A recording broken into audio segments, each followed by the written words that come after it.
Hello नमस्कार साथियों, मैं प्रियंका द्विवेदी स्वागत करती हूँ आप सभी का आपके अपने चैनल प्रियंका हिंदी एकेडमी में। प्यारे मित्रों, आज हम सभी जो है टीजीटी परीक्षा 2021 में जो प्रस्तावित हुई थी 2021 में, और सब्जेक्ट हिंदी है। ये सब्जेक्ट हिंदी है। हिंदी की जो परीक्षा हुई थी वही पेपर हम सभी सॉल्व कर रहे हैं। और इसमें 2 क्लास पहले एक बार 30 प्रश्नों को किया था, फिर 30 से लेकर के 90 प्रश्नों तक हम लोगों ने सॉल्व किया दूसरी क्लास में। आज तीसरी क्लास है और ये तीसरी क्लास में हम इसे कंप्लीट पूरा कर देना चाह रहे हैं, क्योंकि बहुत लंबा नहीं है ना, दो क्लास में ही हो जाती। लेकिन प्रश्न कुछ महत्वपूर्ण थे, जैसा कि PUIQ थे, है ना, तो मॉडल पेपर थे। तो मुझे लगा कि इन्हें थोड़ा सा टाइम दे करके आराम से अच्छे से प्रश्नों को समझना चाहिए। बहुत जल्दबाजी में फटाफट प्रश्नों को करना कोई बहुत जो है अच्छी बात नहीं है। जब हमारे समझ ही नहीं आएगा तो फिर करने का कोई मतलब नहीं रहेगा। इसलिए मैंने इसे 3 पार्टों में किया।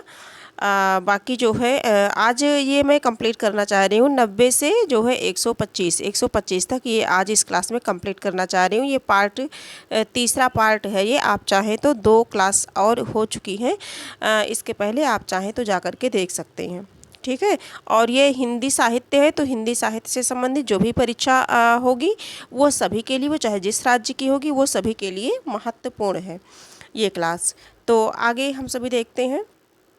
90 नंबर का जो प्रश्न है, हमारा प्रश्न था पद्मावत का बांग्ला अनुवाद किसने कराया था। पद्मावत का बांग्ला अनुवाद किसने कराया था, है ना, यही तो प्रश्न था हमारा। तो इसमें हम देखेंगे मगन ठाकुर, आलो उजाला, नसरुद्दीन हुसैन और सुजाउद्दौला। तो इसमें आलो उजाला है ना, इसका करेक्ट आंसर जो होगा 90 का, ये क्या होगा, आला उजाला। इसका जो करेक्ट आंसर होगा वो हो जाएगा, करेक्ट आंसर बी हो जाएगा। जैसे पद्मावत है, तो पद्मावत 1940 की रचना है। पद्मावत 1940 की रचना है। और ये प्रसिद्ध कवि जैसा जानते हैं कि मलिक मोहम्मद जायसी की है। और किस भाषा में है, तो अवधी भाषा में है। यहाँ से प्रश्न बनता है ना। और पद्मावत का बांग्ला अनुवाद जो है आलो उजाला ने किया, और इसका बांग्ला अनुवाद मगन ठाकुर ने करवाया था। मगन ठाकुर ने क्या किया था, करवाया था। लेकिन किया किसने था, आलो उजाला ने, है ना। इसलिए दोनों ऑप्शन को कन्फ्यूजन के लिए दे दिया है। अगला प्रश्न संख्या 91 देखेंगे। कालिदास ने विज्ञान शाकुंतलम में कितने प्रकार के छंदों का प्रयोग किया है। कालिदास ने विज्ञान शाकुंतलम में कितने प्रकार के छंदों का प्रयोग किया है, पूछा गया है। तो अभिज्ञान शाकुंतलम इनका प्रसिद्ध नाटक है, किसका, महाकवि कालिदास का। तो रघुवंशम, कुमार संभवम, मेघदूतम, ऋतुसंहारम, ये सभी इनकी रचनाएं हैं, है ना। तो इसमें जो अभिज्ञान शाकुंतलम में छंदों का प्रकार पूछा है, तो ये इसमें जो है 24 प्रकार के छंद हैं। कितने छंद हैं, 24 प्रकार के छंद हैं। और जो अभिज्ञान शाकुंतल है ये 7 अंकों में विभक्त है। कितने अंकों में, 7 अंकों में विभक्त है। और अगर इसकी चर्चा की जाए तो इसमें कौन सा अगर रस है, तो रस जो है इसका है श्रृंगार रस है। श्रृंगार वर्तनी की दृष्टि से भी शुद्ध में पूछा जाता है, तो इसी तरह से लिखा जाएगा। श्रृंगार रस है। और ये पद्म पुराण पर आधारित है। अगर इसके पात्रों की चर्चा की जाए तो ये दुष्यंत है। क्या है, दुष्यंत है। शकुंतला है, जो बहुत दुष्यंत और शकुंतला, है ना। और कर्ण ऋषि हैं, और अनुसुईया है, प्रियंवदा, दुर्वासा हैं जो श्राप देते हैं, मेनका, गौतमी, वसुमती इत्यादि इनके पात्र हैं। हम अगले प्रश्न पर चलते हैं। प्रश्न संख्या 92। प्रश्न संख्या 92 है हमारा, सनिकज्जल चस झस लगन उपज्यो, सुदिन स्नेहु क्यों न नृपति हुए भोगवे, लहि सुदेश सब उदेहु। बिहारी के उपर्युक्त दोहे में उनकी बहुज्ञता का कौन सा पक्ष प्रकट किया गया है। बहुज्ञता का कौन सा पक्ष पूछा जा रहा है, प्रकट किया गया है। तो इसमें जो है ज्योतिष ज्ञान, हाँ, करेक्ट आंसर डी हो जाएगा, ज्योतिष ज्ञान का, है ना। तो आगे हम सभी चलते हैं।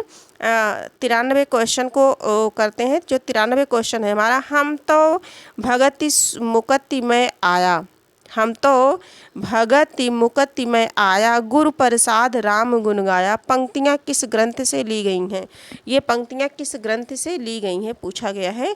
तो जो 93 नंबर का जो प्रश्न है ये कबीर की परिचय से है। किससे है, कबीर की परिचय से ये ली गई। करेक्ट आंसर हमारा बी हो जाएगा। और अगर हम पद्मावत की बात करें, पद्मावत की पंक्ति की, तो मानस प्रेम भयो बैकुंठी, नाहित कार छार भय मुठी। और अगला रामचरितमानस की गिरा अरथ जल बीच सम कहियत भिन्न न भिन्न, है ना, ये रामचरितमानस की है। आगे हम बढ़ते हैं। अगला प्रश्न है हमारा, झोपड़ी से राजभवन किस साहित्यकार की आत्मकथा है? झोपड़ी से राजभवन, प्रश्न संख्या 94। झोपड़ी से राजभवन किसकी आत्मकथा है? तो ये है माता प्रसाद की है। किसकी है? माता प्रसाद की। करेक्ट आंसर हमारा बी हो जाएगा। ये 2002 की रचना है। 2002 की रचना है। ये दलित आत्मकथाकार हैं। ये जो माता प्रसाद हैं ये दलित आत्मकथाकार हैं। ठीक है, झोपड़ी से राजभवन इनकी रचना है। आगे हम सभी देखते हैं, अंग्रेजी किस भाषा का शब्द है? अंग्रेजी जो है, जो अंग्रेजी शब्द है ये किस भाषा का शब्द है? ऑप्शन में पुर्तगाली, अंग्रेजी, फ्रेंच, पुर्तगाली और डच। तो जो अंग्रेजी है ये जो है फ्रेंच भाषा का शब्द है। किस भाषा का शब्द है? फ्रेंच भाषा का शब्द है ना। और मेयर, मार्शल, कारतूस, टेबल, कूपन, मीनू, कागज़, सूप इत्यादि ये सभी किसकी भाषा के हैं? फ्रेंच भाषा के शब्द हैं। अगर पुर्तगाली की बात की जाए तो अनन्नास, आल्पिन, आलमारी ये सभी क्या हैं? पुर्तगाली हैं। क्या है? पुर्तगाली शब्द हैं। आगे हम सभी देखते हैं 96 नंबर का प्रश्न देखते हैं, कविता की नई तारीख किसकी कहानी है? कविता की नई तारीख किसकी कहानी है? ये कहानी से प्रश्न पूछा गया है। 96 नंबर का प्रश्न है। इसका काशीनाथ सिंह हो जाएगा। ये काशीनाथ सिंह। ठीक है, कविता की नई कहानी काशीनाथ सिंह की है। लोग बिस्तरों पर सुबह का डर, है ना, आदमी नामा, नई तारीख, कल की फटे हाल कहानियाँ, ये सभी इनकी चर्चित कहानी संग्रह हैं। और ज्ञान रंजन की कहानियों के बारे में थोड़ा सा देख लेते हैं। फेंस के इधर उधर ज्ञान रंजन की कहानी संग्रह है। फेंस के इधर उधर और क्षणजीवी है। क्या है? क्षणजीवी है। क्षणजीवी इनकी कहानी संग्रह है। और उदय प्रकाश की भी थोड़ा सा देख लेते हैं। जो ये उदय प्रकाश है इनकी कहानी भी इम्पॉर्टेंट है। तो उदय प्रकाश की जो कहानी है, जैसे दरियाई घोड़ा है ना, एक है तिरिछ जो कि बहुत फेमस है। क्या है? तिरिछ बहुत फेमस है। और पाल गोमरा का स्कूटर है। पीली छतरी वाली लड़की है, मोहनदास है ना, ये सभी काशीनाथ सिंह के हैं।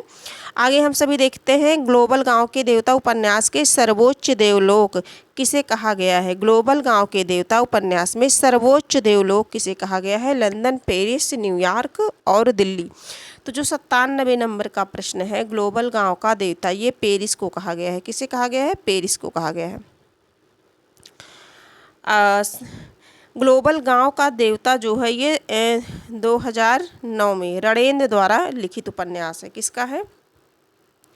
रणेंद्र द्वारा लिखित उपन्यास है। और इस उपन्यास में जो सर्वोच्च देवलोक है इसे न्यूयॉर्क को कहा गया है।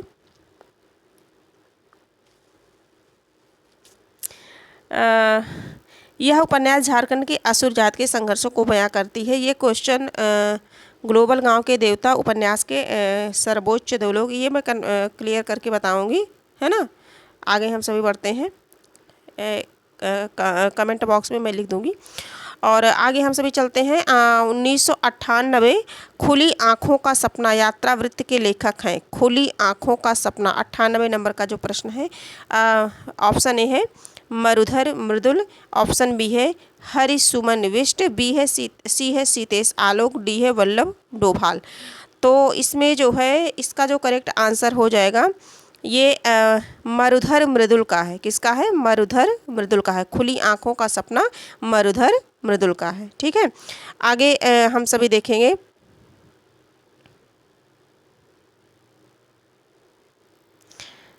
आगे हम सभी देखेंगे भारतेंदु हरिश्चंद्र की रचना हिंदी भाषा का प्रकाशन वर्ष है। भारतेंदु हरिश्चंद्र की रचना हिंदी भाषा का जो प्रकाशन वर्ष है उसे बताना है। 1865, 1890, 1885, 1850। तो इसका जो है 1885 करेक्ट आंसर हमारा क्या हो जाएगा? सी हो जाएगा। हिंदी भाषा भारतेंदु हरिश्चंद्र की निबंध विधा है। क्या है? निबंध विधा है। हिंदी भाषा क्या है? ये निबंध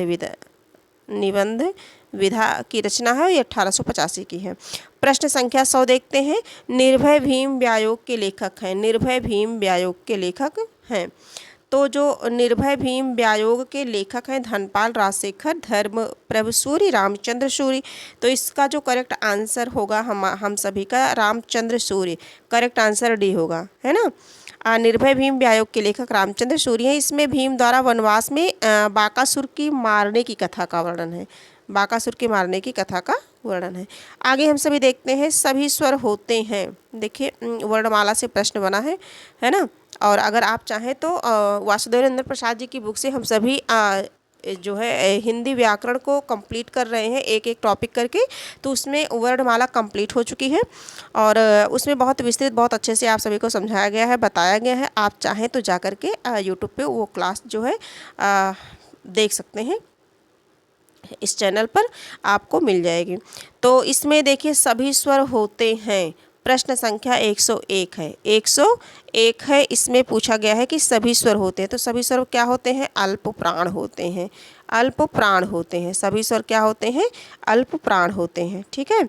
और अल्प प्राण व्यंजन पहला, तीसरा और पांचवा अल्प प्राण कहलाता है। जैसा सभी जानते हैं जो अल्प प्राण है, अल्प प्राण है, ये जो है पहला, तीसरा, पांचवा, जिसे हम सभी ट्रिक के हिसाब से 135 कहते हैं।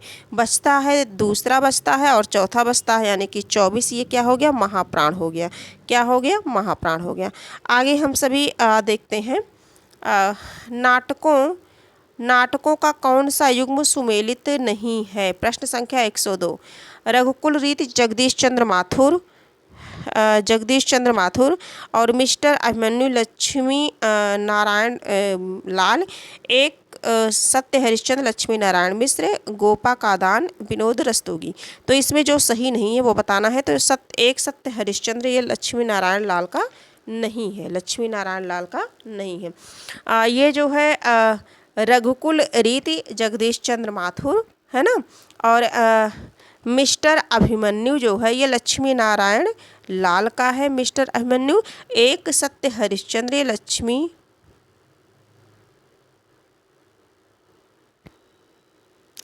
कौन सा सुमेलित नहीं है? गोपा कादान विनोद रस्तोगी। तो इसका जो आंसर हो जाएगा ये 102 का सी हो जाएगा, है ना। आगे हम सभी चलते हैं।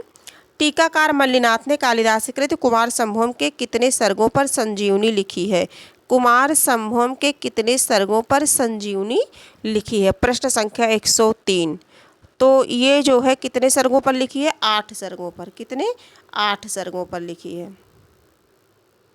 8 सर्गों पर लिखी है। आगे हम सभी जो अगला प्रश्न है देखते हैं।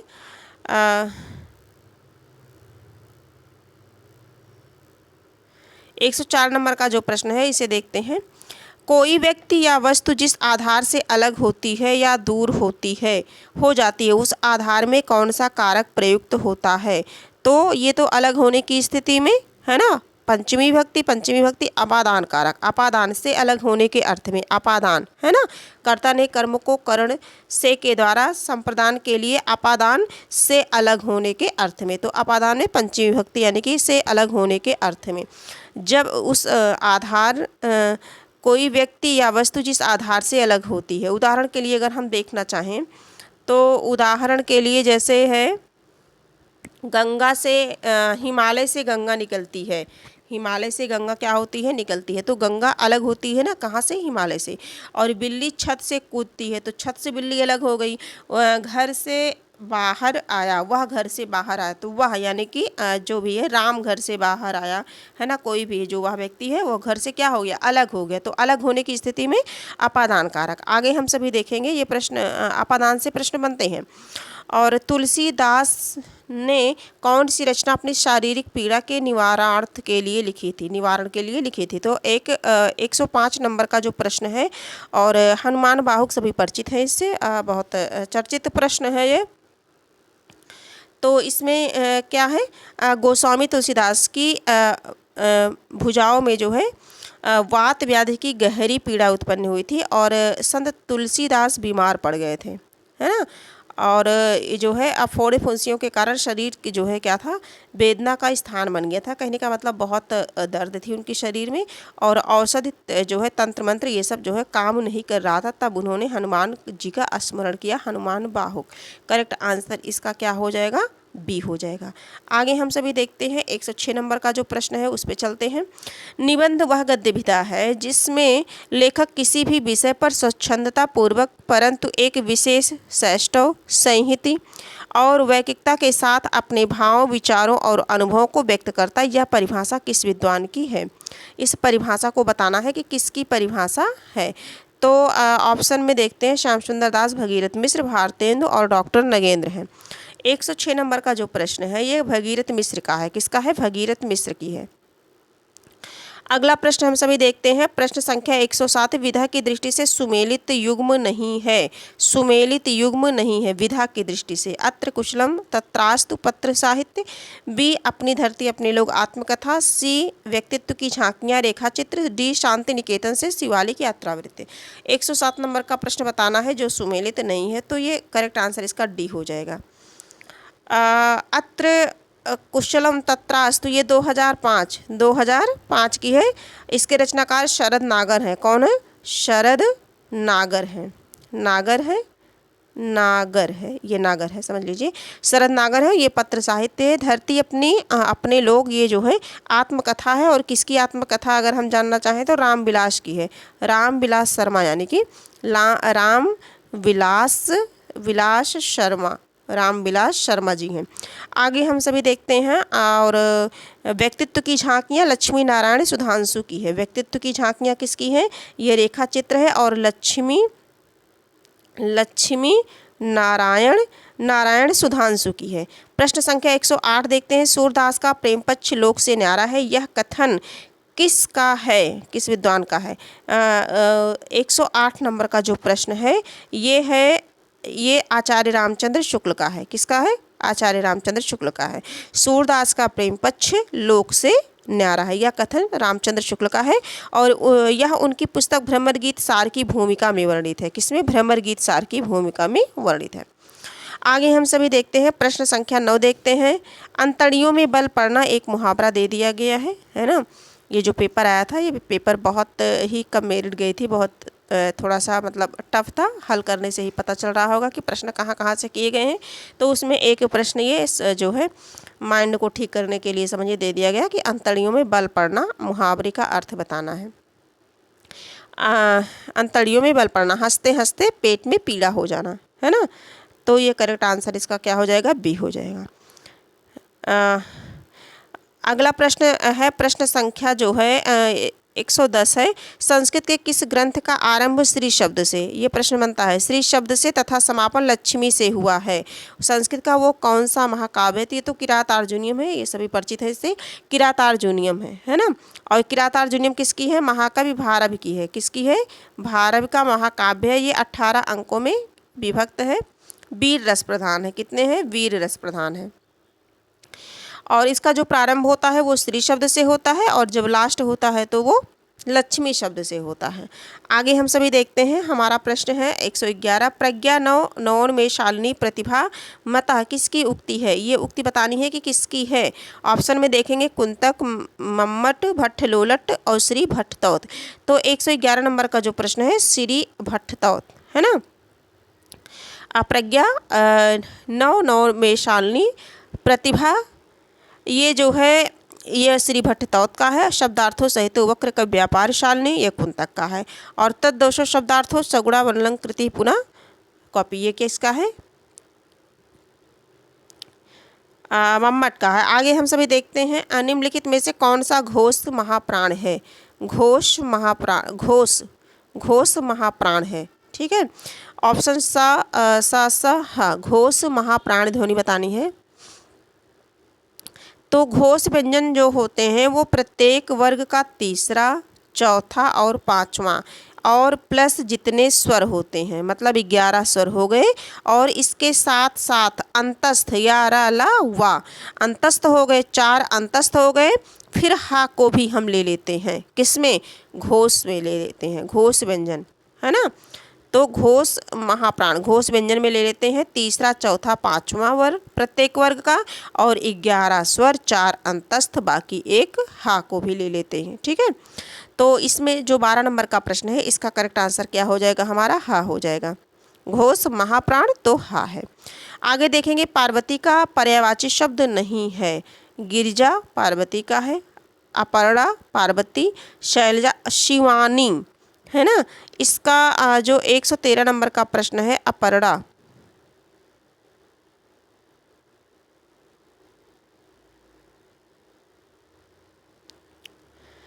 शैलजा, शैलजा पुत्री गिरजा हो गया। अपर्णा किसकी पर्यायवाची है? अपर्णा इन्हीं की तो है। शिवानी शिव, है ना। इसका जो है हम यही मान के चलते हैं, शिवानी मान के चलते हैं। अपर्णा तो जो है, अपर्णा भी तो पार्वती की ही पर्यायवाची है। आगे हम सभी देखते हैं अगला प्रश्न। कन्फ्यूजन दूर कर दिया जाएगा जो भी होगा। देखिए अगला प्रश्न है 114 नंबर का प्रश्न है, निम्नलिखित में से भारतेंदु हरिश्चंद्र की रचना नहीं है। आषाढ़, महात्म्य, अपवर्ग, पंचक, भक्ति सर्वस्व और हिंदी भाषा। इसे थोड़ा सा बड़ा कर लेते हैं, है ना। ये 114 नंबर का जो प्रश्न है इसका हो जाएगा आषाढ़, आषाढ़ महात्म्य। ये का भारतेंदु हरिश्चंद्र का जो है की रचना नहीं है। भक्ति सर्वस्व काव्य संग्रह है भारतेंदु हरिश्चंद्र का, और हिंदी भाषा निबंध है भारतेंदु हरिश्चंद्र जी का। ठीक है, अपवर्ग पंचक जो है ये इसका करेक्ट आंसर जो है ये पहला हो जाएगा। आगे हम सभी बढ़ते हैं, ब्रह्म संप्रदाय के संस्थापक कौन है? ब्रह्म संप्रदाय के संस्थापक हैं, तो इसका करेक्ट आंसर श्री माध्वाचार्य हो जाएगा। ब्रह्म संप्रदाय के संस्थापक श्री माध्वाचार्य हैं, और ये द्वैतवाद के प्रतिपादन इन्होंने किया था। अगला प्रश्न देखेंगे, साखी शब्द दोहरा कही किहनी उपखान और भगत निरूपहि भगत कली निंदहि वेद पुराण उपयुक्त पंक्तियों के रचनाकार है। 116 नंबर का जो प्रश्न है ये तुलसीदास जी की रचना है। किसकी है? गोस्वामी तुलसीदास जी की रचना है। 117 नंबर के प्रश्नों को देखते हैं, उदधि आय तहि बंधन कीन्हा इति दसमाथ अमर पदलीना पंक्तियों के रचनाकार हैं। तो 117 नंबर का जो प्रश्न है ये जायसी की है। किसकी है? 115 नंबर का जो प्रश्न है 117 नंबर का है, ये करेक्ट आंसर सी हो जाएगा, जायसी की पंक्ति है ये। 118 नंबर के प्रश्न को देखते हैं, निम्नलिखित में तद्भव शब्द बताना है। तद्भव शब्द है 18 नंबर का, पंख एक तद्भव शब्द है। पंख, पंख क्या है? तद्भव शब्द है, और इसका तत्सम क्या होता है? पक्ष होता है। ठीक है, और रात्रि का तत्सम जो है रात होता है, रात। कार्य का तत्सम काम, दैव का तत्सम देवता। आगे देखते हैं हम सभी, हिंदी नई चाल में ढली। हिंदी जो है नई चाल में ढली, 119 नंबर का प्रश्न है। हिंदी नई चाल में ढली 1873 ईस्वी। भारतेंदु हरिश्चंद्र ने इसे किस पुस्तक में अंकित किया था? तो कालचक्र में, है ना। तो इसका क्या आंसर होगा? कालचक्र, करेक्ट आंसर ए हो जाएगा। अगला हम सभी देखते हैं 120 देखते हैं। 120 नंबर का जो प्रश्न है, निम्न में से कौन सुमेलित नहीं है?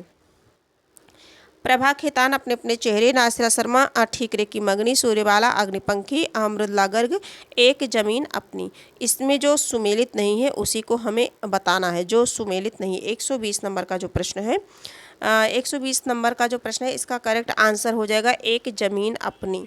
एक जमीन अपनी। देखिए अपने अपने जो चेहरे है ये प्रभा खेतान का उपन्यास है। क्या है? उपन्यास है ना।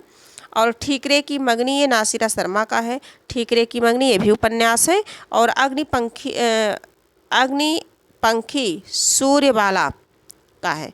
और मृदुला गर्ग का एक जमीन अपनी ये चित्रा मुदगल का है, इनका नहीं है। तो ये करेक्ट आंसर हमारा डी हो जाएगा। उर्दू को यामनी भाषा कहने का श्रेय किसको है? उर्दू को यामनी भाषा किसने कहा है? 121 नंबर का जो प्रश्न है ये लल्लू लाल ने कहा है। उर्दू को यामनी भाषा का श्रेय किसे जाता है? लल्लू लाल को जाता है। आगे देखेंगे, काम भाव और शरीर का सौंदर्य उनके यहाँ उत्सव रूप में है। विद्यापति के संदर्भ में यह कथन किसका है? विद्यापति के संदर्भ में यह कथन किसका है? रामस्वरूप चतुर्वेदी, डॉक्टर नगेंद्र बच्चन सिंह, रामचंद्र शुक्ल। 122 नंबर का जो प्रश्न है इसका करेक्ट आंसर हो जाएगा रामस्वरूप चतुर्वेदी, है ना। काम, भाव और शरीर का सौंदर्य उनके यहाँ उत्सव रूप में है। विद्यापति के संबंध में यह कथन किसका है? रामस्वरूप चतुर्वेदी का है। अगला प्रश्न हम देखते हैं 123 नंबर का जो प्रश्न है, उनकी आलोचना की प्रमुख विशेषता है उनकी अनाविल दृष्टि और निर्मल विवेचन। यह कथन किस आलोचक के प्रति है? तो ये जो 123 नंबर का प्रश्न है इसका विश्वनाथ, आचार्य विश्वनाथ के प्रति है, ठीक है। उनकी आलोचना की प्रमुख विशेषता है उनकी अनाविल दृष्टि और निर्मल विवेचन। यह कथन जो है आचार्य विश्वनाथ के प्रति है। और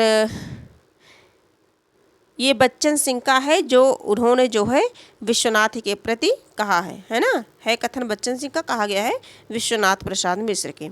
खड़ी बोली का एक अन्य नाम है, खड़ी बोली का एक अन्य नाम है।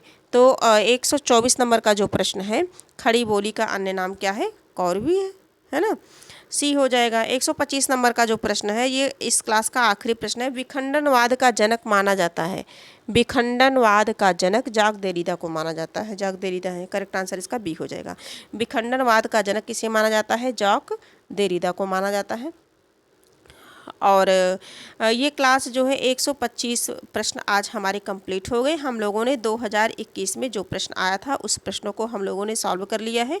अब जो है कोई दूसरी सीरीज चलेगी, प्रैक्टिस कराएंगे बीच बीच में। ऐसे प्रीवियस ईयर क्वेश्चन को भी हम सभी देखते रहेंगे जो पेपर हुए हैं हमारे, वो टीजीटी पीजीटी यूपी के हों या बिहार के हों, बीच बीच में हम सभी जो है इसे देखते रहेंगे। ऐसे प्रैक्टिस सेट आती रहेगी और डेली जो प्रैक्टिस सेट चलती है वो चलेगी, जो जिसमें कुछ प्रश्नों को हम सभी करते हैं 30-40, है ना। तो ये क्लास चलती रहेगी। और अगर आप व्याकरण पढ़ना चाहते हैं तो इसी चैनल पर आपको प्रतिदिन व्याकरण की एक क्लास मिलती है और उसमें जो है हम सभी ने जो है वर्णमाला कंप्लीट कर लिया है। और अब जो क्लास होगी उसमें हमारे ख्याल से संधि की होगी, वो संधि से होगी और हम सभी वासुदेव नंदन प्रसाद जी की बुक से पढ़ रहे हैं। और आज की क्लास यहीं समाप्त करते हैं। और ये क्लास अगर आपको उपयोगी लगी हो तो आप इसे लाइक सब्सक्राइब कर लीजिए और अपने कुछ मित्रों के साथ शेयर कर दीजिए। और हाँ, इनमें 1-2 क्वेश्चन जो कन्फ्यूजन वाले थे, मैं थोड़ा सा कंफ्यूज थी एक दो क्वेश्चन में, उन्हें अभी मैं कंफर्म करके और डिस्क्रिप्शन में मैं लिख दूँगी, आप वहाँ से देख लीजिएगा, है ना। क्योंकि जो भी पढ़ें हम बिल्कुल शुद्ध पढ़ें, प्रामाणिक पढ़ें, थोड़ा सा भी कन्फ्यूजन हम लोगों में ना रहे। तो आज की क्लास यहीं तक है। हम फिर मिलेंगे, नई क्लास के साथ मिलेंगे, नई प्रैक्टिस सेट के साथ मिलेंगे। तब तक के लिए धन्यवाद। आप सभी हंसते रहिए, पढ़ते रहिए, मस्त रहिए, स्वस्थ रहिए।